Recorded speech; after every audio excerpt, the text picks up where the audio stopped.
She was abused by her mother's boyfriend as a 9-year-old. When she was 10, she found herself in court testifying against him. And the truly amazing part, how she became friends with a daughter of the suspect, and how it motivates what she does today. Welcome to the Law Enforcement Talk Radio Show. In the Law Enforcement Talk Radio Show, we are joined by special guests talking about their experiences, the realities of investigating crimes, plus those who have experienced horrendous trauma. Police, first responders, military, and victims of crime share their stories. Hi, I'm John J. Wiley. In addition to being a broadcaster, I'm also a retired police sergeant. Be sure to check out our website, letradio.com, and also like us on Facebook. Search for the Law Enforcement Talk Radio Show. The Law Enforcement Talk Radio Show is brought to you in part by Colonial Metals Group. Got questions about investing in precious metals like gold and silver? They have the answers and will take the time to help explain your options for protecting your financial future. Call Paul and his staff at Colonial Metals Group to learn how to get started. Call 800-898-1841, 800-898-1841. That's 800-898-1841, or go online to colonialmetalsgroup.com/LET radio. Contact is from North Central Florida. We have Rebecca Talley on the Law Enforcement Talk Radio Show. Rebecca is a survivor, and I say that term because it's the best term for it. We'll talk about it later. She's a survivor of child abuse when she was 9. What makes it even more incredible was she wound up being in court testifying against the abuser, who happened to be her mother's boyfriend, when she was 10. And there's more to the story. Yeah, there's more. She became friends online with the daughter of the criminal and maintains that relationship today, and it motivates a lot of what she does. Rebecca, thanks for being a guest on this show and for telling your story. Both very much appreciated. Thank you for having me. This is not an easy topic to talk about, and I say it all the time. Sometimes I have a point of reference. In this case, I do not. As a police officer, I can tell you I did investigate these things from time to time. But I can't say, oh, yeah, I know how you feel, because I don't. I didn't go through that. And this is something that's deeply personal, and a lot of people don't talk about it. So I applaud you for doing just that. Thank you. This happened when you were 9. Yeah, it did. I actually told when I was 9. You told, who'd you tell? I told my teacher at school. It was actually directly after they showed the PSA videos that they I don't know if they do it anymore, but they used to show them to elementary school kids, like the good touches, bad touches videos. Right. And it was actually immediately after watching that video in school. This happens to quite a few. I don't have the specifics in front of me. It happens to a lot of girls and a lot of boys, not just in the United States, worldwide. It is a huge problem. And yes, one of the things that I got to touch on before we go into your story is when I was a kid, which is a long time ago, Rebecca, we were taught, be careful of the boogeyman and the guy down the street with the creepy van and, hey, kid, help me find my kitten. I got some candy, right. All that. We were never talked about the relatives, the friends. The friends, the people, the intimate people that had access to us. Right. It's not stranger danger. It's people danger. And it happens so often, and it doesn't seem to be letting up, does it? No, it doesn't. And it seems to me that they don't show those videos anymore. As far as I know, none of my children saw those videos. I'm guessing they don't show them anymore, and I think they should. Well, you're talking about like the good touch, the bad touch, and right. The videos. I remember seeing different ones when I was in elementary school, and that particular one was the one that informed me that if I told that something would happen, something would be done about it. Before that, I didn't know. And here, I'd say this too. We think of these stories as adults, in my case, in my 60s, and we think, man, that doesn't make any sense. Who'd fall for that nonsense? And we forget about the fact we're talking about a 9-year-old many, many years ago where life was different. I'm sure right. You were, when this occurred, you were threatened by this person? Well, when it was happening, yeah, I was. He told me that my mom would go to jail and I would end up in foster care. And that's what I believed until I saw the PSA video in school. And that video changed everything for you? everything. And I mean, literally immediately, as soon as she turned off the VCR, because it was VCRs back then. You're aging yourself. I remember VCRs. And I could never, to this day, stop them blinking 12. I always put black tape over them. Right. But it literally, as soon as she hit stop, I raised my hand, because I was thinking to myself, oh, well, okay, I didn't know that. Well, let me do that now. And it was immediately. And what did the teacher do?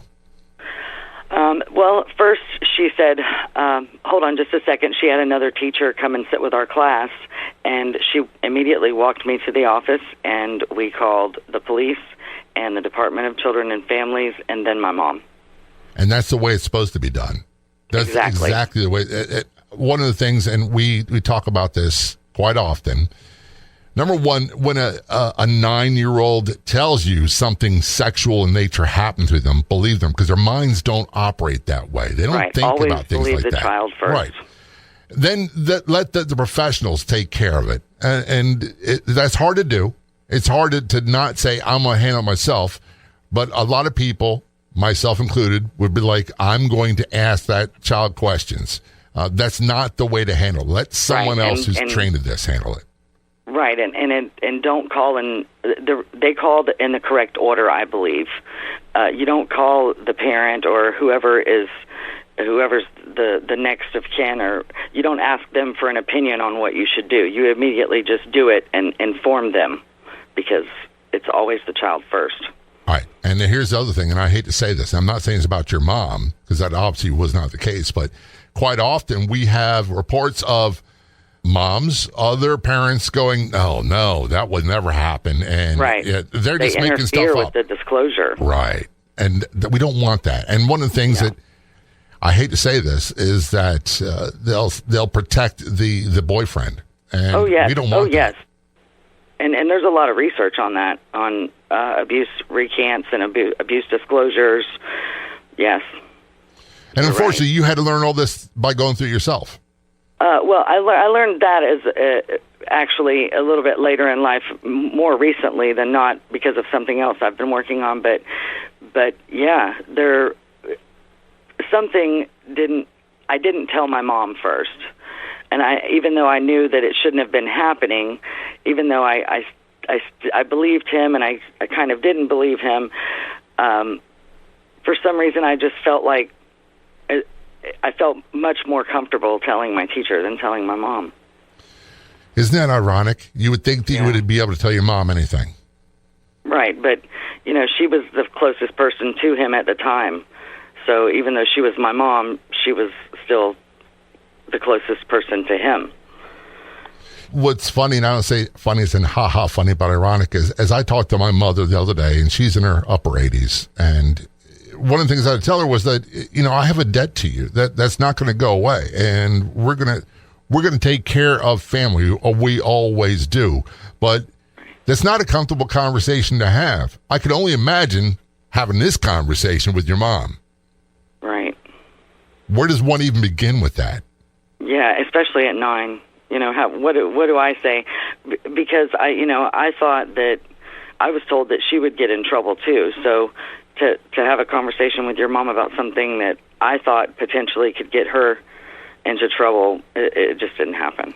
We were talking with Rebecca Ann Talley. She was abused as a child when she was 9, sexually abused, wound up in court testifying against her mother's boyfriend, the criminal, the suspect, when she was 10. And here's where it gets really, really interesting. She became friends online with the abuser's daughter, and it motivates a lot of what she does today. Get more information online at Linktree. That's linktr.ee/Rebecca Ann Talley Advocate. This is Law Enforcement Talk Radio Show. We're going to take a short break. Of all the radio stations in the United States, there are no other shows like the Law Enforcement Talk Radio Show. And on Facebook, there's only one official page. Do a search on Facebook for the Law Enforcement Talk Radio Show. And be sure to like the Law Enforcement Talk Radio Show Facebook page. Trust me, you don't want to go anywhere. A lot of great stuff heading your way.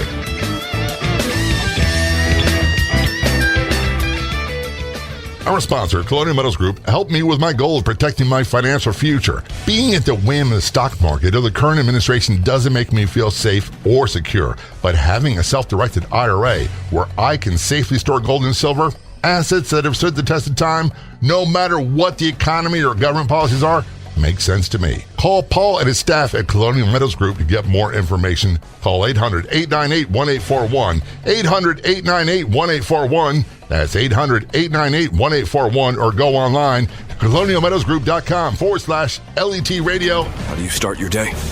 After grabbing a cup of coffee, I grab my phone and open the Clubhouse social audio app and go right to the Breakfast with Champions rooms. I get what I need to start my day the right way in the Breakfast with Champions rooms on the Clubhouse social audio app. Best of all, the Clubhouse social audio app is free, and so are the Breakfast with Champions rooms. So download the Clubhouse social audio app and join me in the Breakfast with Champions rooms.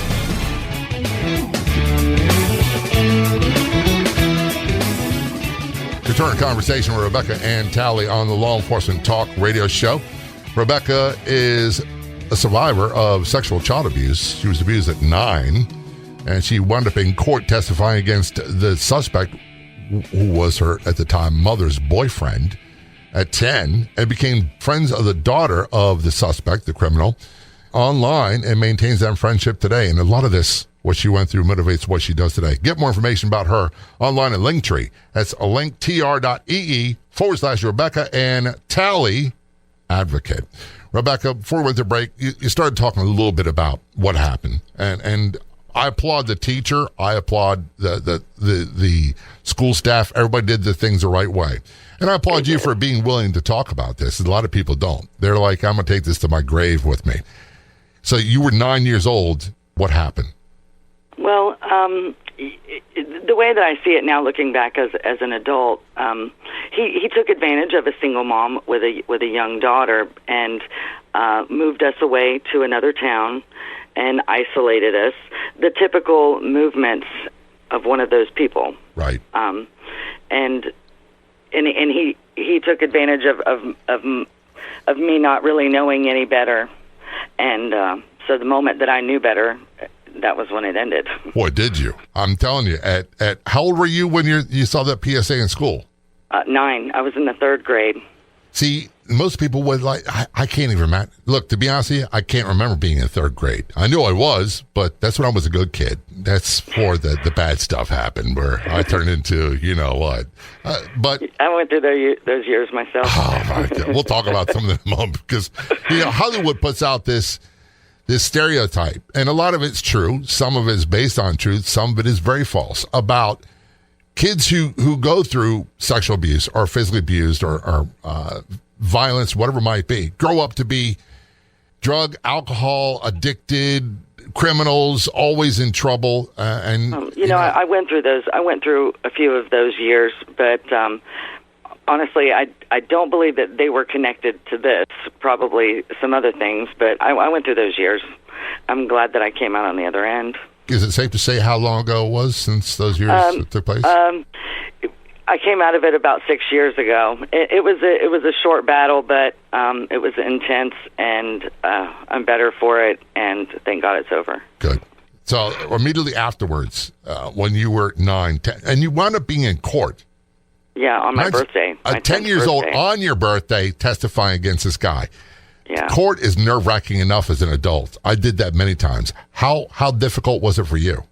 Well, actually, when you're that young, that's when your years. Those are your years of being programmed, and I wasn't pre-programmed any other way, so it wasn't all that difficult until it came to being grilled by the defense in deposition.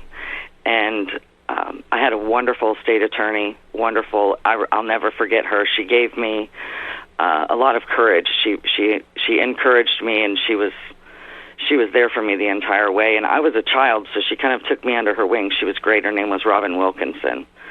Fantastic woman. Fantastic. I applaud her as well. And how much? I know how the defense attorneys act. I'm not. Oh yeah, they were really nasty. They come after you big time. Right, and they were. I remember the day that we were in our very first big deposition, and they were using words that I didn't really want to say as a child, and I cried. And God bless Robin Wilkinson. She took a break. She asked, we need a 5-minute break, and she took me outside, and she leaned down and she got about eye level with me, and she said, "Don't you let them make you cry." And she told me what they were trying to do, that they weren't trying to hurt me because they didn't even know me, but it was their job to make me crack. Right. And I sucked it up, and I understood a lot after that, and we got through it, and he was convicted. That's what I was going to ask next. You got to court and you had to go through the same thing again. What you did in the deposition, but the ultimate finale was he was convicted. What was the sentence? He was sentenced to 75 years to life with no chance of parole for 25 years. Wow. And this person did, if my memory's correct, did they die in prison? Yes, he passed away in 2010. You probably know the day. I'm not sure of the day, but I know where. He passed away of cancer. Gotcha.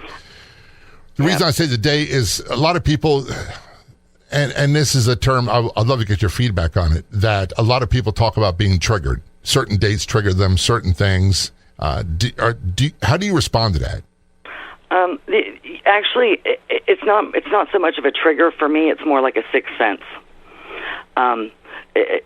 Things don't trigger me ahead of time when I notice them. Like, I feel like I have almost a sixth sense about people that I got from this, that people who haven't went through that experience, they don't have. And most survivors will tell you that they have a sixth sense about people that gave them. They can usually pick out somebody that has those tendencies just by being in the same room with them. Right. Look, I get that, and I would think that, what's the old saying? Yeah, fool me once, shame on you. Fool me twice, shame on me. Fool me twice, shame on me. Exactly. You become attuned to that, and I'm not saying this to be sexist, but as a woman, I have 2 daughters. I have 4 younger sisters. I was raised by my mom. My dad was in the Navy. He was gone a lot. My wife. They have a sixth sense when it comes to guys. They can tell when a guy's hitting on them. Yep. Well, God gives men and women different gifts, and women, we usually get the intuition. We get the being able to read people, and that's usually our gift, and it's true. I'm not sure why that is, but it's definitely true. I don't have that gift. My wife, her name is Stephanie. I call her the boss. She is like, that woman's hitting on you. Like, what are you kidding me? Are you talking to me? What? Because I can't even begin to imagine that. Even when I was younger, in my 40s, I didn't think that way, and I don't think that way today. Right. We feel it. We feel a lot of women are empaths. We just feel it. There's really no other way to explain that. So when you feel when someone makes the hairs on the back of your neck stand up and you're like, my radar's going off, what do you do? Right. Well, normally I try to, it just depends on what the situation is. If it's someone new that's around other people that I'm familiar with, when that person walks away, I inform or just kind of give whoever I'm with a heads up if I don't feel like they already know. But I normally don't keep it in. I will definitely voice at some point that I don't trust that person, or that I get a funny feeling about them, or there's just something off. Look, I don't blame you one bit. First of all, then say get out of Dodge. Secondly, tell somebody, because we don't want someone else going through what we went through. We're talking to Rebecca Talley. She was abused as a child when she was 9 by her mom's boyfriend at the time. Wound up testifying in court on her birthday, her 10th birthday. He's convicted. He died in prison. And here's where it gets really interesting. We'll talk about it in a few moments. She became friends with daughter of the criminal suspect and maintains that friendship today. Plus, a lot of what she went through motivates what she does. You can find us on Facebook. Look for and like the Law Enforcement Talk Radio Show Facebook page. This is the Law Enforcement Talk Radio Show. Don't go anywhere. We'll be right back.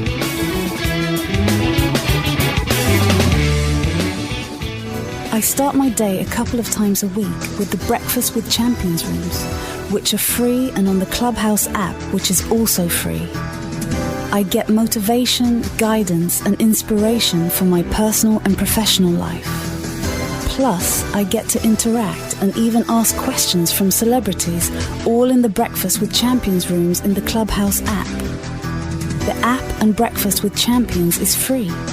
Download the app today, and I will see you in the Breakfast with Champions rooms on the Clubhouse app. I believe in having a substantial percentage of my financial future secured with gold and silver. Contact Paul and his staff at Colonial Metals Group to learn how to protect your financial future at Colonial Metals Group.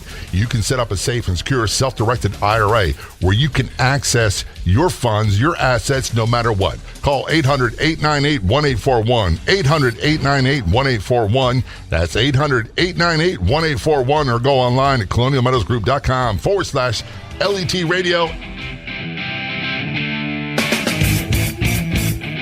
Back to our conversation on the Law Enforcement Talk Radio Show with Rebecca Talley. Abused as a child when she was 9, sexually abused. She wound up on her 10th birthday testifying in court against the suspect, who turned out to be, at the time, her mother's boyfriend. He was convicted, sentenced to 75 years in prison. He died in prison. And you can get more information about her online at Linktree. That's linktr.ee/Rebecca and Talley Advocate. What are the things about your story? First of all, your story is amazing because, and we'll get into some of that a little bit later on about the dark days and how you decided to build your life afterwards, because this is a heavy blow. But one of the things that just really blew my mind was the fact that you were approached by the daughter of the criminal and became friends, and her name is Jen. What can you tell us about that? In 2013, I got a message on Facebook out of the blue, and she said, "Are you who I'm looking for? My father is so-and-so." And I just kind of stopped for a second and went, okay, yes, I am. I am who you're looking for.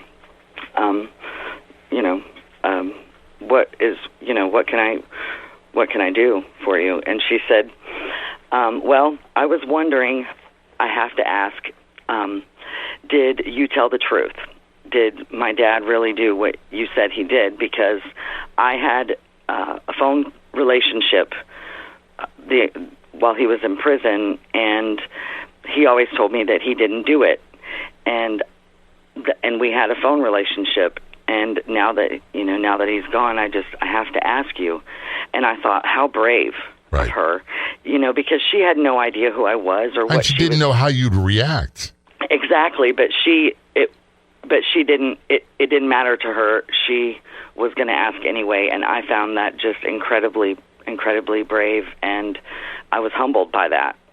And I got to say this: you didn't know how she would respond either. Right. And because it was, she just asked the question. I didn't know if there was going to be anger or contempt or anything that would come after that. But I was ready for whatever she needed to ask, and she was ready for whatever answer I gave. And that, I thought that was pretty incredible. And so I told her, I said, yes, he did. But if you had to believe that he didn't and that I lied for all these years so that you could have the only safe relationship that you ever could have had with your dad, because he left whenever she was an infant. She doesn't remember ever really seeing him in person. They only had that relationship while he was in prison. But I told her, if you had to believe that for all those years, then I'm okay with that, because it was the only safe relationship she ever could have had with him. And we've been the best of friends that have never met that two people could possibly be. It's precious. It's probably one of the most precious relationships that I have in life right now. I got to tell you, Rebecca, I don't even know how. I don't know how you have this conversation on the radio. I really don't. Number one. Number two, how do you have a conversation with the daughter of the suspect of the criminal that did this to you and have it blossom into a friendship? I understand everything you said. Topically, understand it. Emotionally, I'm like, I don't know if I could do this. I'm honored that she would ask me any of those questions. I'm honored that she, because now that I know her, she's such an incredible person. And my real dad has been just a complete disaster. And so we relate in that way because neither one of us had a dad, really. And so a funny thing is that we relate to each other in that way. And it's really been an incredible experience being friends with her, and she really is an amazing person. And I'm really honored that she would, allow me. I would have assumed that she would hate me. And I don't really know why I automatically think that, but I would have just always assumed that. And when I got the message from her and we started to talk, I was humbled. I was really humbled by I would by think her. that the natural reaction would be, at least on my part, I'm ready to get offensive because I don't do defensive very well. And Right. I would think that she would attack. And, okay, how do I she respond to didn't do this? that. I know. She didn't. The way that she just, she came, it was, I believe that it was supposed to occur exactly the way that it occurred because she spoke to me and she contacted me in the most precious and just very, very humble way. She came humbled, and it humbled me at how much courage she had, because this girl didn't know what she was getting into. She was contacting the person that put her dad in prison. Right. And so she had no idea how I was going to react. I mean, what would you expect that, somebody in that position to react? And neither one of us acted the way the other expected. And it's been an incredible ride. Well, part of this whole conversation is,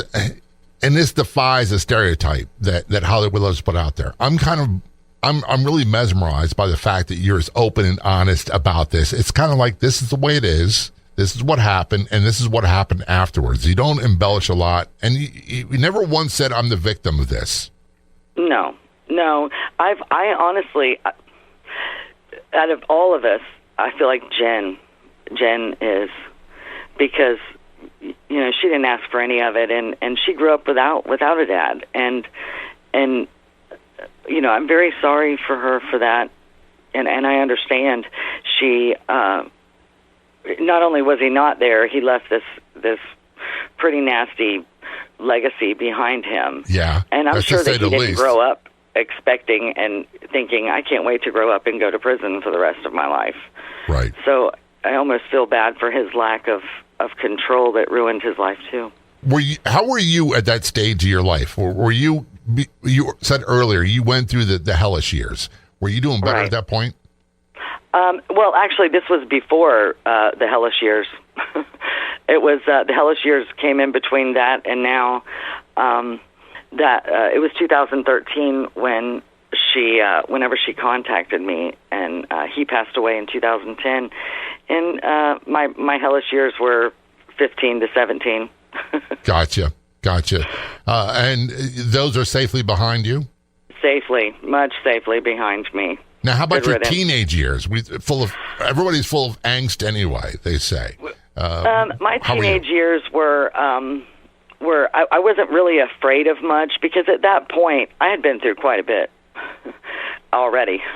There wasn't much that scared me as a teenager, which gave way to some. I was on wheels. Right.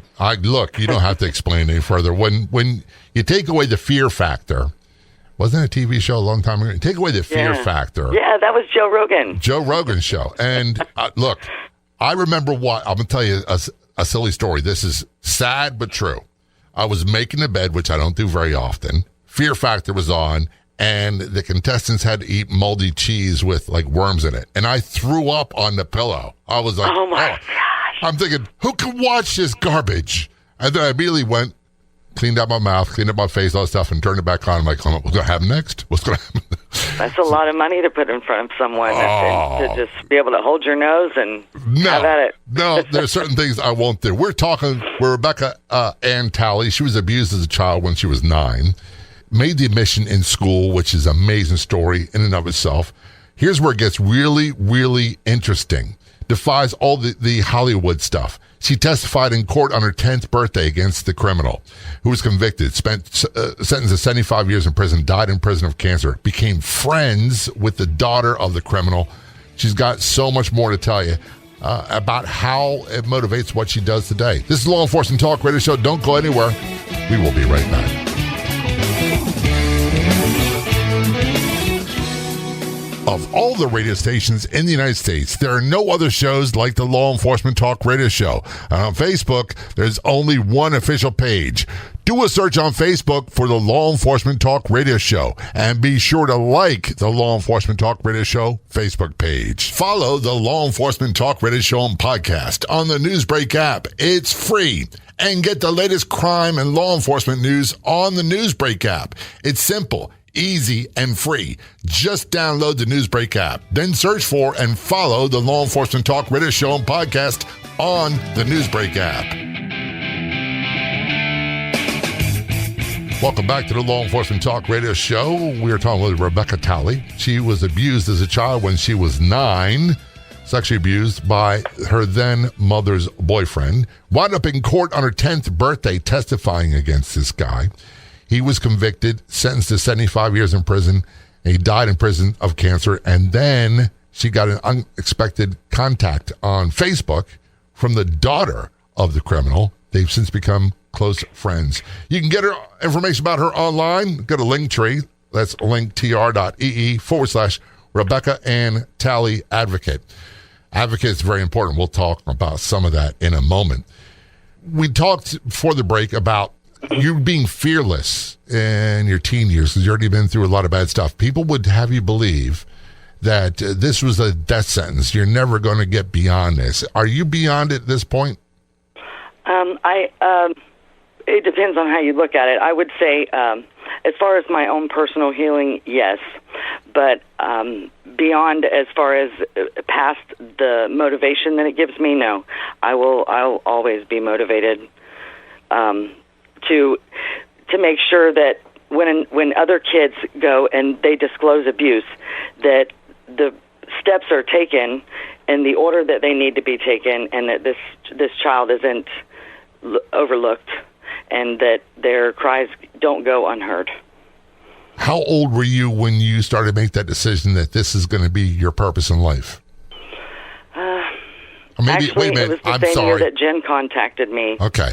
The year is better than your age, because I realize asking women their age is verboten. That's okay. I'm 43. Oh, you're very young.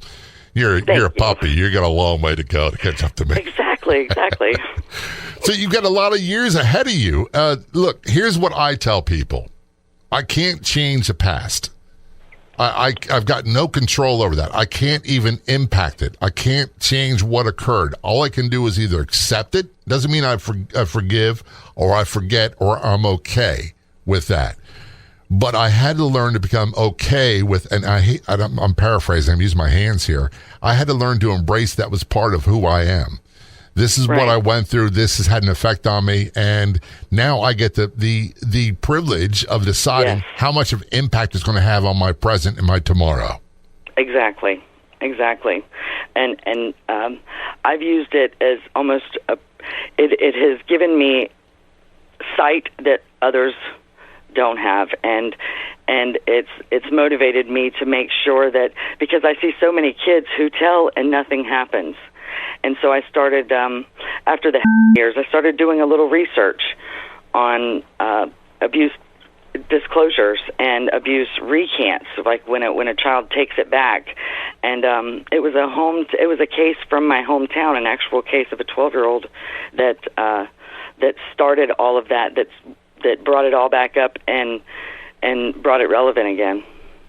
And here's one of the things that, as a police officer, that we were trained always, that you believe the child because their minds don't think that way.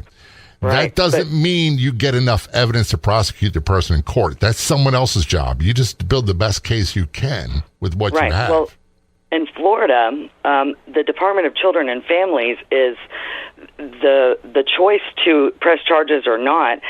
All of that is turned over to the Department of Children and Families, which actually runs on what they call the family preservation bias, where the government gives the Department of Children and Families funds based on their attempt to preserve the family unit, which means that they leave children in abusive homes in an attempt to rehab the abuser, which I don't know how many times that's happened. No, I don't think that does happen.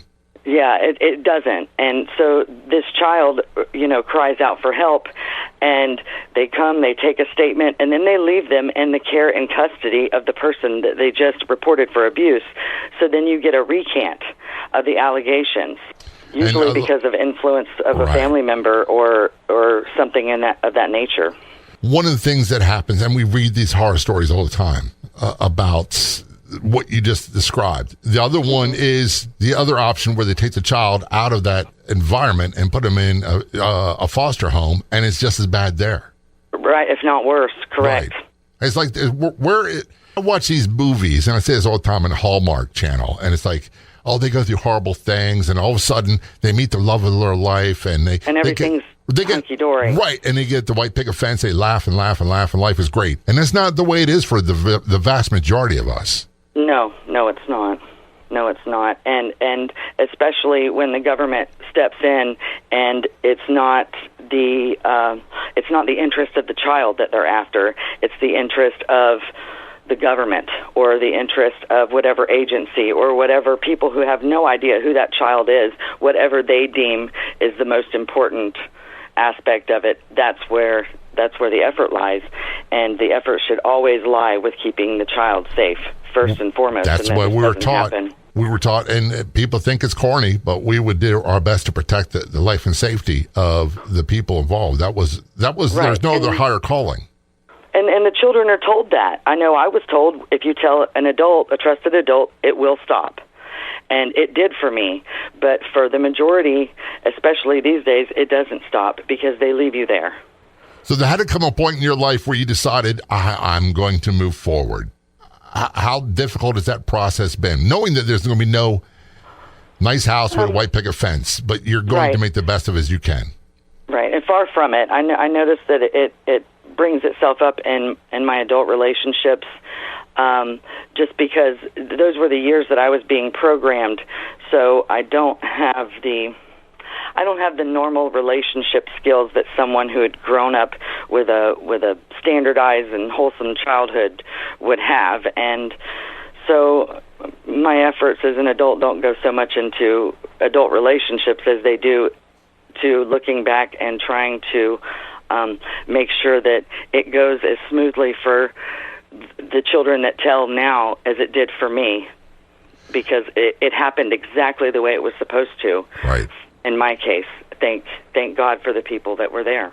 The last thing, and I hate this, have you been spending any time working on healing the inner child? Yes, and the healing comes with advocacy.